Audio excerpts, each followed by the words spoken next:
Hello, hello, hello. What is up, my friends? My name is Seth Pearson. My pronouns are he and they. I want to welcome you into this video. This video is the first of what I'm hoping to be many videos to come. Um, I'm starting something brand new here. Not extremely brand new, but something relatively new kind of for me. And I'm calling this the Seth Pearson Video Journals. Um, what these are going to be is these are pretty much going to be completely unedited videos of me just talking. Kind of, I'm calling it kind of journaling out loud. So we talk conversations, rambling, maybe some health and wellness tips or tricks, what I'm working on right now inside of my mental health and wellness, things that I'm feeling, all sorts of things, you know. You may see emotions. You may see intense emotions. I know for me, I'm an emotionally intense person. So you may see intense emotions. You know what?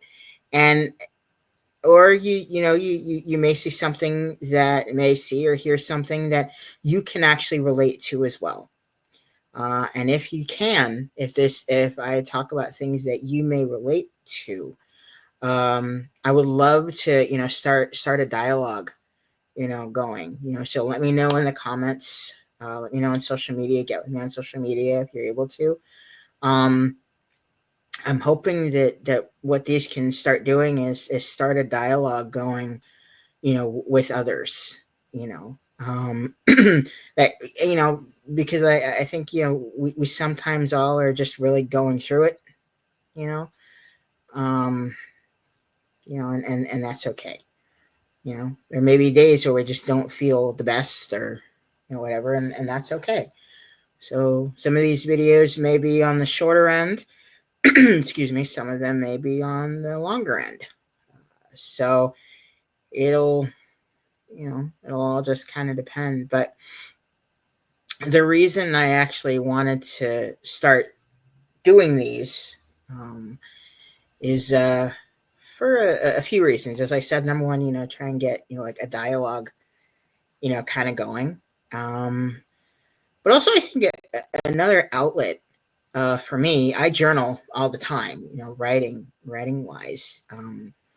And I learned actually from one of my mentors, the value of having a video journal in a way, being able to kind of record yourself, just talking, you know, um, talk, maybe, saying what you've written or saying kind of what's on your mind. And, and I think that's something that's going to be really, really, really, really important and really, really lucrative, you know, and very beneficial, for me. So that's one of the biggest reasons, that I started to do this. And I started to do it in this moment, in this video, actually, because at right now, the time is 12:03 a.m. On June 17th of 2025. 12 years ago today, June 17th of 2023, excuse me, 2013, I'm fine, of 2013, I lost my mother. My mom passed away on that day of stage 4 advanced cancer. And interestingly enough, 10 years before that date, um, June 17th, 2003, I graduated high school. Odd, but and I know I'm showing my age right there, but I'm just like, well, really? Anyway, so the biggest thing I've been really kind of thinking about is the fact that 12 years ago today, I lost my mom, and my mom was the light of my life.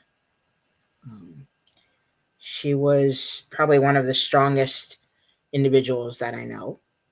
Um, and one thing I found is that every year, the anniversary of her death, that there are some years where it really hurts. Some years where it hurts more than others. Some years I'm, kind of able to, navigate the day and be okay. And there are other years, and maybe also some parts of the day and some years that are just really difficult. And I think that's one of those things, like, that's okay. I think one of the things I've really learned is kind of how to give myself that grace, give myself that time, and that kind of self-love, and kind of asking myself that question of what do I need, to feel better in the moment. And when I used to ask myself that question, when I would say, what do you need in this moment, I would say, I need my mom. I need my mom to be here in the present moment. you know so it this year, uh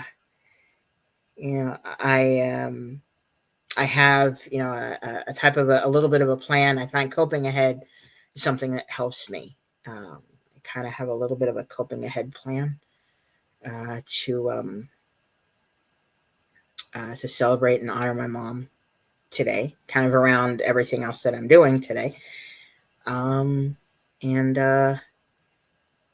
because what I've tried to do is turn the day that she passed, as well as her birthday, into days that honor my mom. Because the thing was, even like when she was alive, and even when she was sick, my mom was so much more than just her sickness. And when I think about, I mean, my mom was so much more than, the last. She was diagnosed in March 8th of 2011, um, at stage 4, and then she lived for another 2 years. So 2 years and 3 months. Um, so it's like my mom was defined as more than just a woman who had cancer. She was a fighter. She was, a mother. She was a daughter, uh, a great granddaughter. I mean, my a sister, um, an aunt. My mom held, all these incredible, um, titles and identities, and the one thing I always knew her as was mom. Um, so, see, as I said, the emotions. Um, I, the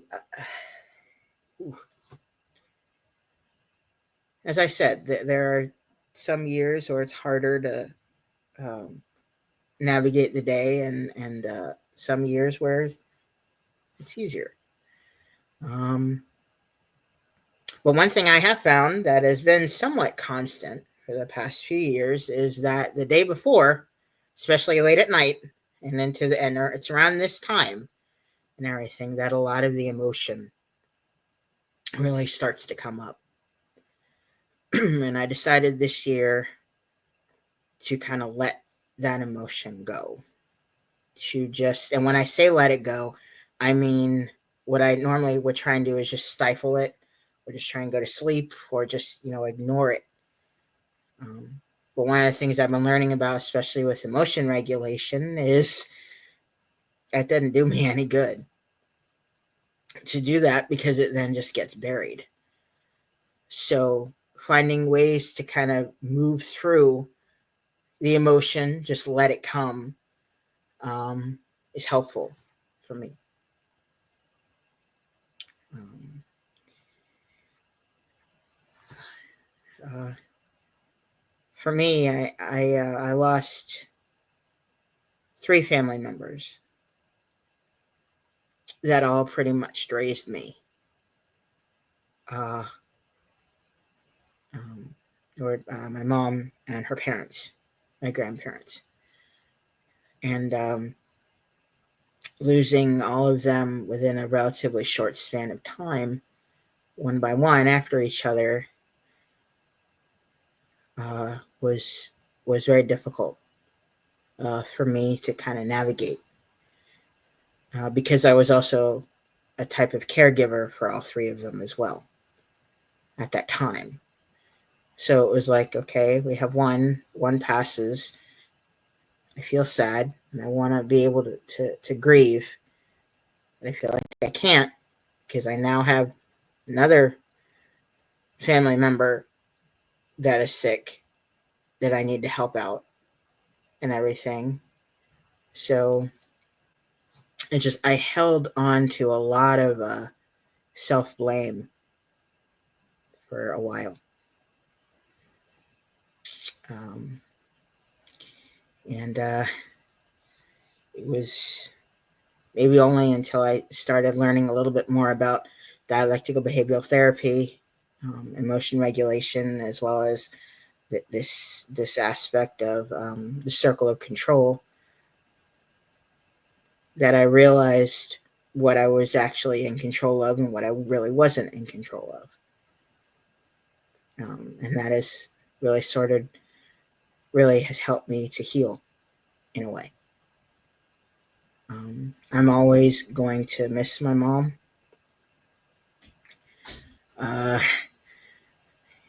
She, as I said, she was kind of the light of my life, as I said.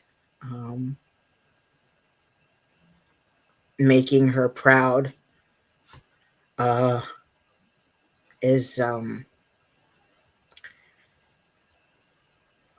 something I like to try and strive towards every day. That's one of those things where I hope that I do, and by kind of following my passion and following kind of what I love to do, which is, be as a part of the community of practice that I'm with, being a peer recovery specialist, just doing what I love doing, and helping this to support others and helping as many people as I can, while helping myself at the same time, which I believe is what I was put on this, which is what I believe I was put on this earth to do in a lot of different ways. I think that would be something that she would be proud of. That I'm doing something that I love and that motivates me every single day. So I think that'll about do it for this first video journal. As I said, I'm going to celebrate my mom today. That's what I'm going to do. I'm going to honor the incredible woman that she was, incredible woman that she is, and the incredible lessons and love and blessings that she gave me and everyone around her as well. So thank you so much for watching. I'm not going to apologize for the tears because you know what? Emotion's going to come and that's okay. Grief is the grief that we feel grief is love. A lot of it manifests from love, the intensity of emotions that we feel after we lose somebody. It shows the depth of our love. So, I think that's directly related. That's my opinion. Okay, so thank you so much for watching. Have a wonderful, blessed day. Make it an amazing one. Stay positive, stay motivated, stay focused on your huge, amazing, big dreams and goals. Thank you so much for watching. And I'll see you, right there, you. I will see you in another video. Thank you so much. Have a wonderful day. I love you, Mom. Thank you.